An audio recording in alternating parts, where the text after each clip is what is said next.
ನಾವು ಈಗ 30 ವರ್ಷದಿಂದ ಮಹದಾಯಿ ತಿರುವು ಯೋಜನೆ ಮಲಪ್ರಭಾ ನದಿಗೆ ನೀರು ಸೇರಿಸೋ ಸಲುವಾಗಿ ಅಂಥೇಳಿ ಪ್ರಯತ್ನ ನಡೆದದ.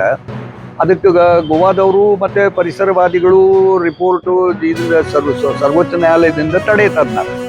ಅದ್ರ ನಂತರ ಅದು ಬೇಡ ಅಂಥೇಳಿ ಕಳಸಾ ಬಾಂಧೂರ ನಾಲ ಹರ್ತಾರ ನಾಲ ನೀರು ತಗೊಳ್ಳೋದಂತ ಯೋಜನೆ ಆಯಿತು.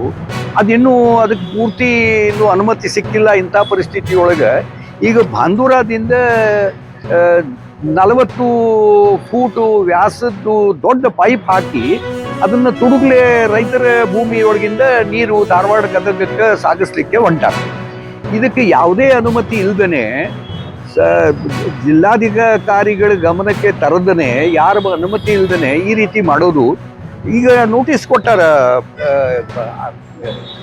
ಮೈನರ್ ಇರಿಗೇಷನ್ದವರು. ಅದಕ್ಕೆ ರೈತರಿಗೆ ನೋಟಿಸ್ ಕೊಟ್ಟು ನಿಮ್ಮ ಜಮೀನು ನಾವು ಸ್ವಾಧೀನ ಪಡಿಸ್ಕೊಳ್ತೀವಿ ಅಂತೇಳಿ ಕೊಟ್ಟಾರ. ಇದು ಬಹಳ ವಿಚಿತ್ರ ಪರಿಸ್ಥಿತಿ. ಇದು ಕಾನೂನು ಬಾಹ್ಯ. ಇಂಜಿನಿಯರಿಂಗ್ ಕೇಳಿದ್ರೆ ನನ್ನ ಹೆಸರು ಹೇಳ್ಬೇಡ್ರಿ, ಆದರೆ ಏನಾಗಿದೆ ಅದು ಪರ್ಮಿಷನ್ ಆಮೇಲೆ ಸಿಗ್ತದೆ, ಖರೆ ನಾವು ಪೂರ್ವ ತಯಾರಿ ಮಾಡ್ಕೊಂಡಿರ್ಬೇಕು ಅಂದ್ರೆ ಅನುಕೂಲ ಆಗತ್ತೆ. ಪರಿಸ್ಥಿತಿ ಏನಿರುತ್ತೆ. ಈಗ ಗೋಲ್ಡ್ ಮೆಡಲ್ ತಗೊಂಡಿದ್ದೀರಿ, ಏನಂತೀರಿ? ನಾವು ಯಾವ ಡಿಪಾರ್ಟ್ಮೆಂಟ್? ನಮ್ಮದು ಕನ್ನಡ ಡಿಪಾರ್ಟ್ಮೆಂಟ್. ತುಂಬ ಖುಷಿ ಆಗ್ತಾ ಇದೆ ನನಗೆ. ಇವತ್ತು ಗೋಲ್ಡ್ ಮೆಡಲ್ ಪಡೆದಿದ್ದೀನಿ. ನಮ್ಮದು ಹತ್ತನೇ ತಾಲೂಕು ಹರಟಾಳ ಅಂತೇಳಿ ಒಂದು ಹಳ್ಳಿ. ಎಷ್ಟು ಗೋಲ್ಡ್ ಮೆಡಲ್ ಸಿಕ್ಕಿದೆ ಸರ್? 2 ಗೋಲ್ಡ್ ಮೆಡಲ್ ಸಿಕ್ಕಿದೆ ನನಗೆ. 2 ಗೋಲ್ಡ್. ಏನು ಮುಂದೆ ಭವಿಷ್ಯದಲ್ಲಿ ಏನಾಗಬೇಕಂತ? ನಾನು ಅಸಿಸ್ಟೆಂಟ್ ಪ್ರೊಫೆಸರ್ ಆಗಬೇಕಂತ ಆಸೆ ಐತೆ ಸರ್ ನನಗೆ. ಈಗ PhD ಮಾಡ್ಬೇಕಂತ ಅಂದ್ಕೊಂಡಿದ್ದೀನಿ. ಅದಕ್ಕಾಗಿ ಓದ್ತಾ ಇದ್ದೀನಿ. ಏನು ಅಪ್ಪ ಏನು ಮಾಡ್ತಾರೆ? ನಮ್ಮ ತಂದೆ ಕೂಲಿ ಕೆಲಸ ಮಾಡ್ತಾರೆ, ತಾಯಿ ಆಶಾ ಕಾರ್ಯಕರ್ತ. ಆಶಾ ಕಾರ್ಯಕರ್ತ. ಭಾಳ ಬಡತನದಿಂದ ಮೇಲೆ ಓದ್ತಿದ್ರು? ಹೌದು ಸರ್.